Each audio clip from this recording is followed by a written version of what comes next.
Hello, fellow entrepreneur. The form you see below is the classified ad setup form. I'm going to need you to fill this out. Now you'll see there's certain fields in here that are required. They'll have a little red asterisk next to them at the end of the field in there. But before you do that, I'm going to give you a few pointers. Now when you're doing this classified ad, if you have a video, either the embed code or a video URL, that is good. You can place it in many of the advertisement sites that this goes on.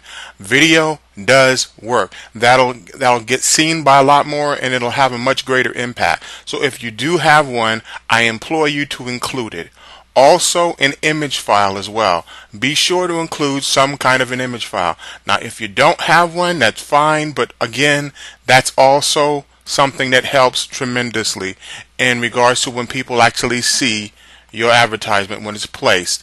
Now it's going to get submitted to guarantee 500, but it usually ends up being about 1,200 different sites that your ad's going to get submitted to. So all you need to do is pretty self-explanatory in here. Just fill out the form, put everything that you need to do in there. Also your URL. This is one other point I wanted to make sure. Your URL, in the form it asks for your URL. Basically it's either a sales page or an opt-in page. I highly recommend using an opt-in page or squeeze page, as a lot of people know it. Reason being, that's what's going to keep you in the mind of the person that you're dealing with. Let me give you an example. Let's say somebody's looking, you drove them to your site, they see your ad and they're interested, they want to buy it, and it's Monday. And they get in there and they say, wow, I like this, I like everything I get. Then it comes to the time to buy it. And maybe it's a little bit more expensive than maybe they have at that point.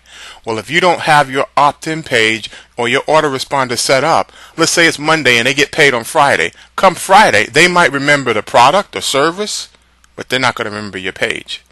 But if you have them in your autoresponder and they've been receiving an email every 3 or 4 days, they will remember you. Now they may not be able to buy that week or the next week, but eventually they will.